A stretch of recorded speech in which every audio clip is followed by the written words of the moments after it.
I had a high-level Daily Mail reporter in America wanted to interview me about Leaving Neverland before it was aired. I wanted to get across to him about Michael's into women, he's got girlfriends right up to the end of his life. And he said to me, "Oh, we know that, Matt, but we don't want to talk about that. We have to go in line with the public opinion media." I was like, "Wow, that's the truth. I got nothing else to say to you." I mean, that's pretty much, the guy was into women. I mean, that's it. I mean, that was his problem, women, nothing else. I think a lot of people kind of mistook his softness and his childlike innocence for being gay, and it's not. Well, he wanted you to guess. He wanted his life to be the biggest mystery on earth. And he used to say to me, when we used to go out the corridors to go to like public visits, there used to be always like me and 2 or 3 other bodyguards. And he used to always say to like chanters, "Remember guys, my life's going to be the biggest show on earth. I want to keep my life a mystery." And then he was my friend, so I used to call him Mike or Michael, MJ, behind closed doors. But in the public, we used to always refer to him Mr. Jackson. And as soon as it became Mr. Jackson, then the mystery was on. The whole mystery was on. Then he would hold his nose and so on, and the mask would be on. The soft, high-pitched voice would go up, and he knew exactly how to play it. And it angers me that how on earth do they think this man, who's the most famous man on earth, who's made all these songs, on average he used to tell me he made 140 songs, and then it got cut down to like 7 or 8 or 9 per album, for each album. The concerts all around the world, all these people around him, all the phones ringing off the hook trying to get through to Michael. He was a busy man, and then he had other things going on too, like running Neverland, which is a massive operation with 150 staff or so there.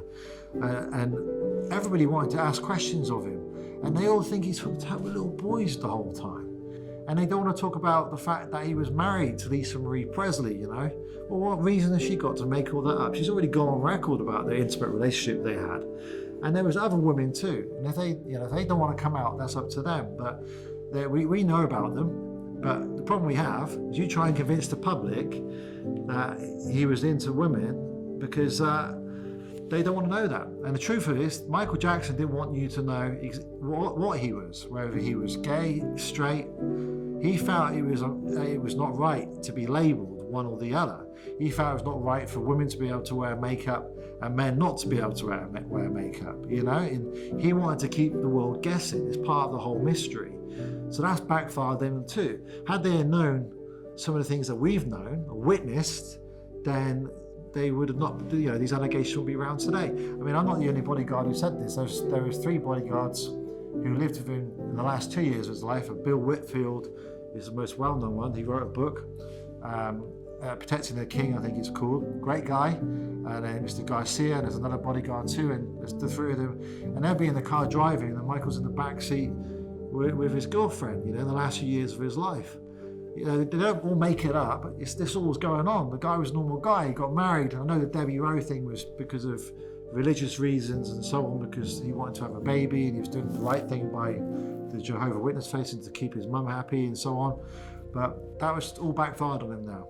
So had he shown that he was, properly into women and got rid of some of the mystery, maybe took the makeup off, dressed like a normal guy in a pair of jeans and a t-shirt, which he dressed like most of the time, to be honest, then none of this we'll be dealing with today.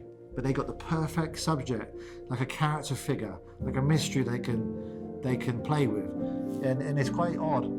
I work with a lot of celebrities, and I never seen a reaction to any of them like Michael Jackson. Like we'd walk down a corridor and people would be checking out of their room, and they'll bump into us, and they're like, "Whoa, it can't be you." And he would say, "Of course it's me. I have to be here somewhere in the world at some time." It's like almost like they didn't believe he was a human being, because he created this unbelievable image, that was like not human, basically, with his moonwalk as well, and all the other magic and mystery that went with it. And that's backfired on him. He's an easy target, given the fact that he was softly spoken in public.